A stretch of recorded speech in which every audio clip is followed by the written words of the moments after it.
अस्सलाम वालेकुम, मैं सयाम महमूद। उम्मीद है कि आप खैरियत से होंगे। आज़ाद कश्मीर के अंदर इस टाइम एक जंग छिड़ी हुई है और आम आवाम जो है वो इस टाइम सड़कों पर है और वहाँ पर शेलिंग और लाठीचार्ज आवाम के ऊपर किया जा रहा है। ये सारा माजरा क्या है, इसके पीछे जो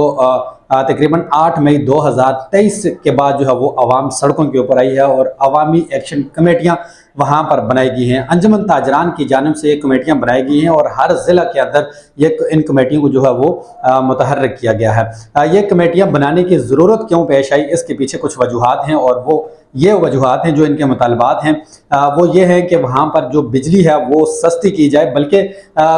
जो आज़ाद कश्मीर की आवाम है उनको फ्री बिजली वहाँ पर मुहैया की जाए, क्योंकि वहाँ के जो हाइडल पावर प्रोजेक्ट्स हैं वो सारे आज़ाद कश्मीर की अपनी मलकियत में हैं और वहाँ पर जो बनाए गए हैं आज़ाद कश्मीर की सरजमीन के ऊपर, लेकिन उसके ऊपर जो कब्ज़ा है इस टाइम वहाँ से बिजली बन के पाकिस्तान में आती है और फिर पाकिस्तान से वापस जो है वो आज़ाद कश्मीर के जो सारिफीन हैं, जो वहाँ के अवाम हैं, वहाँ के शहरी हैं, उनको जो है वो महंगी करके बेची जाती है। तो जिसके ऊपर जो है वो अवामी एक्शन कमेटियों का ये मुतालबा है कि जो आज़ाद कश्मीर की आवाम है उसको फ्री बिजली वहाँ पर मुहैया की जाए। जो दूसरा मुतालबा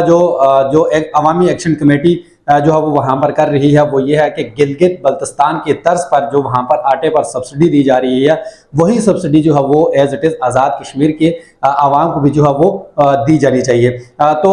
जो वहाँ पर जो हाइडल पावर प्रोजेक्ट्स जो आज़ाद कश्मीर के अंदर बनाए गए हैं, जो जिनके ऊपर कब्ज़ा हुकूमत पाकिस्तान का है, तो ये इनका मुतालबा है कि वो कब्ज़ा जो है वो आज़ाद कश्मीर हुकूमत जो है वो अपने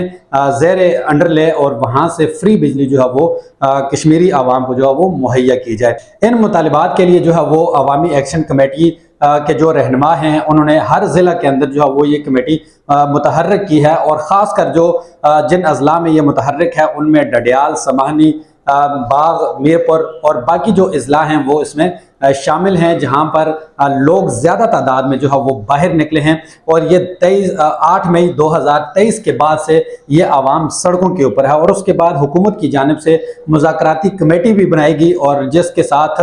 जो है वो मुज़ाकरात होते रहे, लेकिन जो दोनों कमेटियां हैं वो किसी बात पर मुत्तफिक ना हो सकी और अवामी एक्शन कमेटी ने बिल आखिर आज 10 मई 2024 को जो है वो अवाम को सड़कों पर ले आई है और आज़ाद कश्मीर हुकूमत ने हुकूमत पाकिस्तान से जो है वो मदद मांगी है और हुकूमत पाकिस्तान से तकरीबन 1000 से ज़ायद पुलिस एहलकार और रेंजर्स जो है वो आज़ाद कश्मीर हुकूमत ने तलब कर लिए हैं और आज़ाद कश्मीर हुकूमत का ये कहना है कि हमने ये अवामी एक्शन कमेटियों के लिए नहीं बल्कि वहाँ पर जो चाइनीज़ जो इस टाइम काम कर रहे हैं सी पैक मनसूबों के ऊपर उनके लिए वो वहाँ पर मुहैया की गई है। लेकिन जो अभी देखने में आ रहा है कि कल से तकरीबन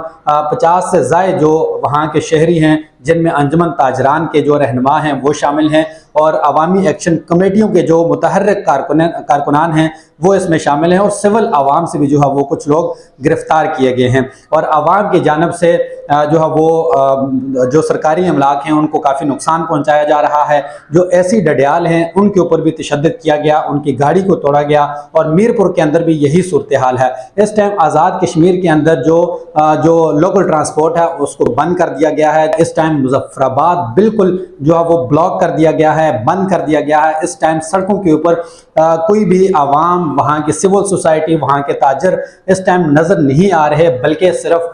जो वहाँ के जो पुलिस एहलकार हैं वो सड़कों के ऊपर इस टाइम गश्त करती हुई नज़र आ रही है और कई इलाकों के अंदर पुलिस की जानिब से तशद्दुद भी किया जा रहा है और शेलिंग भी की जा रही है। ज़राए के मुताबिक ये इतलात मौसूल हुई हैं, एक स्कूल के अंदर पुलिस की जानिब से शेलिंग की गई और तकरीबन 6 से ज़ायद जो वहाँ की बच्चियाँ हैं, जो नन्ही बच्चियाँ, जो 6, 7, 8 क्लास की जो बच्चियाँ हैं उनमें से 6 बच्चियाँ जो हैं वो जाँ बहक हो गई हैं और इसके अलावा और भी बाकी इतलात मौसूल हो रही हैं और इस टाइम ये कहा जा रहा है कि आज़ाद कश्मीर के अंदर इस टाइम हालात जो हैं वो इंतहाई कशीदा हैं और जो 11 मई को जो हड़ताल का ऐलान किया गया था वो 11 मई के बजाय आज 10 मई को जो है वो कर दिया गया है और वहाँ के जो अवामी एक्शन कमेटियों के जो चेयरमैन हैं जो इसको लीड कर रहे हैं उनको भी जो है वो कल से धमकियां दी जा रही हैं, धमकियां में कॉल जो हैं वो उनको मौसूल हो रही हैं और उनको गिरफ्तार करने की जो है वो कोशिश की जा रही है। अब देखते हैं कि मज़ीद इसके ऊपर क्या लाहे अमल जो है वो हुकूमत की जानिब से तय किया जाता है, क्या ये मुज़ाकरात जो हैं वो कामयाब होते हैं या नाकाम होते हैं। दूसरी जानब अनवारुल हक का जो एक साल जो वजारत उज़्मा का रहा, उसमें से तकरीबन 25 दिन जो है वो मुज़फ़्फ़राबाद के अंदर गुजारे और बाकी 340 दिन वो इस्लामाबाद कश्मीर हाउस में जो है उन्होंने गुजारे हैं। और ये इंतहाई कहा जा रहा है कि ये इंतहाई जो है वो नाकाम साल ये रहा है तरक्याती मंसूबों के हवाले से, तरक्याती स्कीमों के हवाले से, जो वहाँ की अवामी मफाद के अंदर जो एक्शन लिए जाने थे उसके हवाले से ये इंतहाई नाकाम साल जो है वो इसको करार दिया जा रहा है। और जो अनवारुल हक सरकार की जो वहाँ पर जो पॉलिसियाँ नज़र आ रही हैं वो आवाम की मुखालिफ जो है वो नज़र आ रही हैं, आवाम की जानिब से जो है वो सख्त एक्शन जो है वो आज देखने को मिल रहा है।